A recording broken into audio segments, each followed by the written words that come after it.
తెలంగాణలో మళ్ళొకసారి జలసాధన ఉద్యమం రావాలి. ప్రజల ఒత్తిడి లేకపోతే రేవంత్ రెడ్డి తెలంగాణ ప్రజలకు అనుకూలమైన విధానాలు టేకప్ చేయడు, జలదోపిడీని అడ్డుకోడు. ఖచ్చితంగా తెలంగాణలో మళ్ళొక జలసాధన ఉద్యమం మీకు గుర్తుండాలి. 2002 నవంబర్ 25 నుంచి జనవరి 6 దాకా నల్గొండ జిల్లాలో 40 రోజులు, నల్గొండది కాదు, తెలంగాణ జలసాధన ఉద్యమం. అది వేరు, అదేమో దుచ్చల సత్యనారాయణ చేసింది. అది SLPC వచ్చింది, దానికోసం చేశాడు ఆయన. ఇదేంటంటే మొత్తం తెలంగాణ జలసాధన ఉద్యమాన్ని టిఆర్ఎస్ పెట్టిన తర్వాత 2002 నవంబర్ 25 నుంచి 40 రోజుల పాటు జరిపి పరేడ్ గ్రౌండ్లో మొట్టమొదటి పెద్ద బహిరంగ సభ, తెలంగాణ రాష్ట్ర సమితి హిస్టరీలో మొదటి బహిరంగ సభ. అది అంతమంది వచ్చింది, 10 లక్షల మందితో చేసాం. అప్పుడు ప్రమాదాలనే 4 చనిపోయినాం. ఆ సభ రామ్విలాస్ పాస్వాన్ దగ్గర నుంచి, ముఫ్తీ సయీద్ దగ్గర నుంచి, మేధా పట్కర్, ఎంతోమంది వేరే రాష్ట్రాల నుంచి లీడర్స్ వచ్చారు. తెలంగాణ గోస చూశారు, నీళ్ళ గోస చూశారు. మళ్ళీ అట్లాంటి జలసాధన ఉద్యమం క్యాసెట్లో ఒక 10 నిమిషాలు కేసీఆర్ స్పీచ్ పెట్టినందుకు తెలంగాణ అంతా బగ్గుమన్నది. గోరటెంకన్న లాంటి వాళ్ళు, గూడంజన లాంటి వాళ్ళు, ఎంతమంది పాటలు అందులో పెట్టాం. సదాశివుడు తలాపున పారుతుంది గోదావరి, పక్కన కృష్ణమ్మ ఉన్న ఫలితమేమి లేకపాయే, గోరటెంకన్న పల్లె కన్నీరు పెడుతుంది, కంపతారు సెట్లు కొట్టి కడుపు నింపుకునే కాలం వచ్చింది అని. అంటే ఎన్ని పాటలు. వానమ్మ వానమ్మ విమలక్కది, జయరాజ్ది, విమలక్కది పల్లె పల్లె నా పల్లెర్లు మొలిసే. ఈ పాటలు కేసీఆర్ మాటలతోని కార్యకర్తలు ప్రతిరోజు ఒక కొత్త కార్యక్రమం, 40 రోజులు. అసలు తెలంగాణ ఉద్యమం అంతా ఈ పాటలే మోగినాయి. ఎక్కడ మీటింగ్ పెట్టినా ఇక్కడ ప్రత్యేకంగా రాయించాడు. సరే, ఇవాళ ఆ కళాకారులు చాలామంది ప్రభుత్వంలో ఆయనే భర్తీ చేశాడు.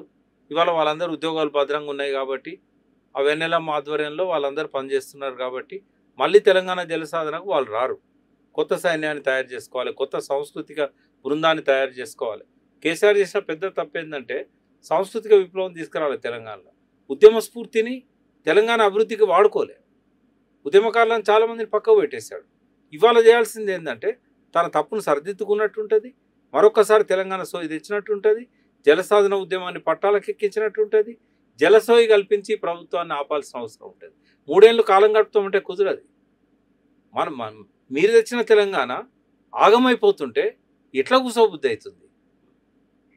అంటే ఒకటి అంటారు, కేసీఆర్కు తెలంగాణ ఉద్యమకారులు అనే పదం నచ్చదని. నాకంటే ఎవరు పెద్ద తెలంగాణ తప్పది. ఎందుకంటే ఉద్యమకారులను సృష్టించిన దానిలో అంతకుముందు మాలాంటి వాళ్ళం ఒక 1% 2% ఉన్నాం. 98% సృష్టించింది కేసీఆర్ కదా.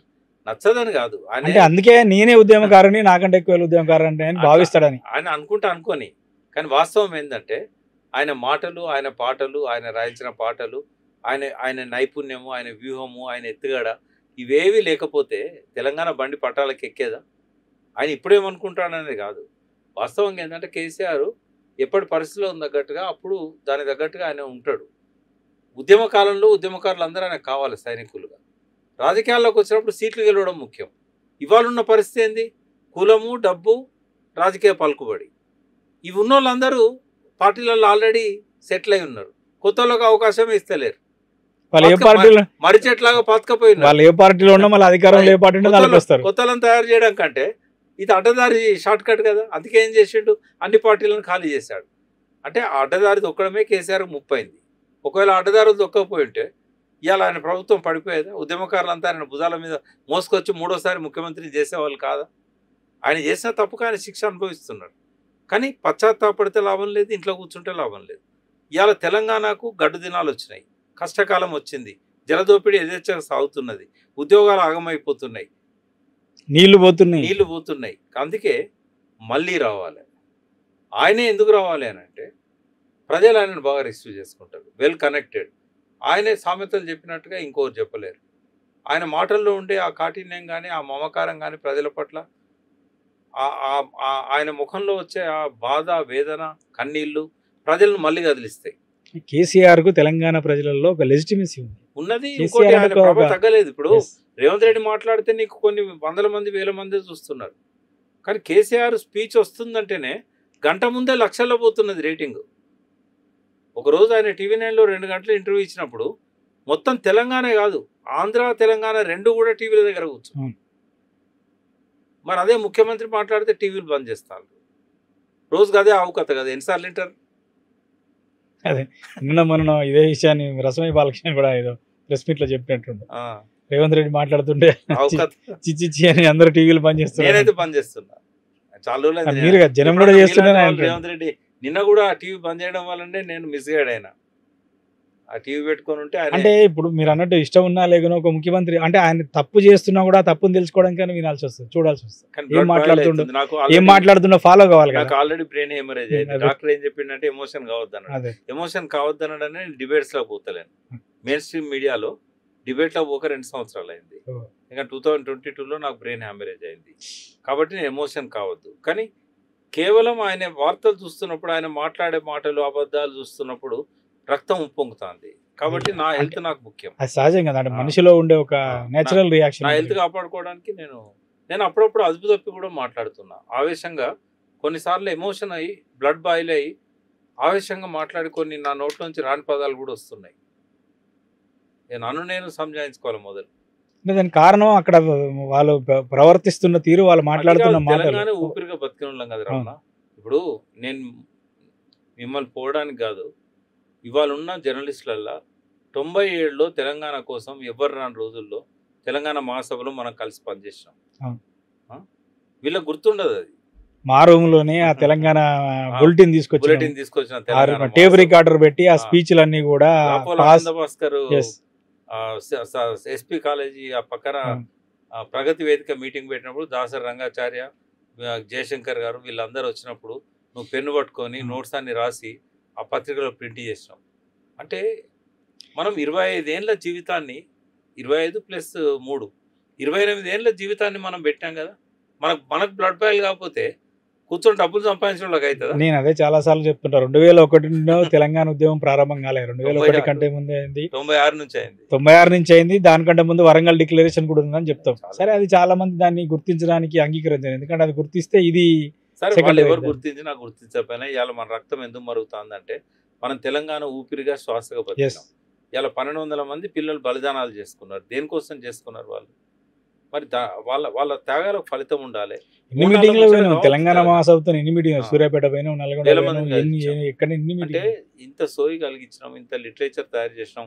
నదుల గురించి నాకేం అవసరం? నేను అడ్వకేట్ని, కోర్టులో ప్రాక్టీస్ చేసుకున్నటువంటి ఒక్కొక్క నది దగ్గర పోయి ఇవాళకి కూడా ఛాలెంజ్ చేస్తా.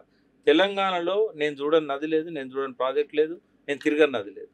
ఇవాళ ఎంతమంది ఇంజనీర్లకు మొత్తం ప్రాజెక్టులు చూసిన ఉన్నారు? ఎంతమంది పొలిటీషియన్స్ మొత్తం ప్రాజెక్టులు చూసిన ఉన్నారు?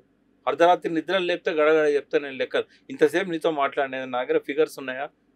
అంటే ఇంత మమేకమై పనిచేసిన వాళ్ళకు ఉండే ఆవేదన. మనం ఉద్యమంలో జీవించడం, ఉద్యమంలో మమేకమైన మనలాంటి వాళ్ళకు ఉండే ఆవేదన, ఆర్ద్రత తెలంగాణ ఉద్యమకారుల మీద తుపాకీ తీసిన అనుకుంటుందా? ఎన్నడు జై తెలంగాణ అనను అనుకుంటుందా? నేను ఆ మాటను ఆర్టికల్లో రాసేందుకు రేవంత్ రెడ్డి నా మీద పర్సనల్ గా కక్ష కట్టిండు. ఇప్పటికి చేస్తాడు, ఏం చేస్తాడు? చేసేదేముంది ఆయన. సరే, అట్లాంటి రేవంత్ రెడ్డిలకి భయపడతాం పెద్ద పెద్ద రాజ్యాలకి. అనేది ఏంటంటే ఇప్పటికైనా తెలంగాణ తెచ్చుకున్న సంతోషం 3 నాళ్ళ ముచ్చట కాకూడదు. తెలంగాణ ఉద్యమకారులు, తెలంగాణ కోసం పనిచేసిన పార్టీలు, ఆ పార్టీలు పర్మిట్ చేయకపోతే వదిలేసైనా మళ్ళీ మహోద్యమంలోకి రావాలి. ఇవాళ తెలంగాణ అస్తిత్వమే ప్రమాదంలో పడ్డది. తెలంగాణ తల్లి కిరీటం మాయమైంది. తెలంగాణ తల్లి చేతిలో బతుకమ్మ మాయమైంది. తెలంగాణ తల్లి కిరీటం ఔన్నత్యాన్ని చూపెడుతుంది. తెలంగాణ తల్లి బతుకమ్మ తెలంగాణకు ఒక ఐకాన్, అది తెలంగాణకు అస్తిత్వ ప్రతీక. ఇవన్నీ మాయం చేసిన వాడిని ఎట్లా చూస్తున్నారు, ఎట్లా క్షమిస్తున్నారు? ఉద్యమంలోకి రమ్మంటున్నాం, అన్లాఫుల్ యాక్టివిటీ చేయమని చెప్పట్లేదు. ప్రజాస్వామ్యంగా ఉద్యమాలు చేయడానికి చాలా మార్గాలు మనకు, చాలా రూపాలుగా మన హక్కులను కాపాడుకోవడానికి రోడ్డుపైకి రమ్మంటున్నాం. మీరు ఓట్లేసి గెలిపించిన వాళ్ళు మన ప్రయోజనాలు తాకట్టు పెట్టినప్పుడు వాళ్ళ ముందర ధర్నాలు చేయమని, నిరసన తెలుపమని చెప్తున్నాం. దాడులు చేయమని చెప్పట్లేదు.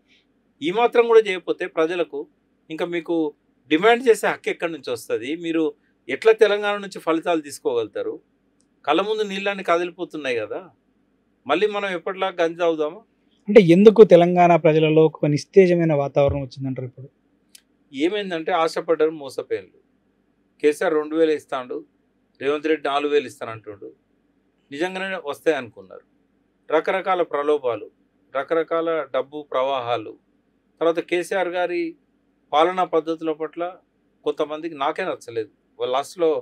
లాస్ట్ టర్మ్లో ఆయన తీసుకున్న నిర్ణయాలు చాలా వరకు నేనే విభేదించిన. కాకుంటే నేను అందులో చైర్మన్ ఉన్నా కాబట్టి నా గొంతు మూగమైంది. నేను మాట్లాడలేని పరిస్థితి. మాట్లాడాలంటే రిజైన్ చేసి బయటకు వచ్చి మాట్లాడాలి.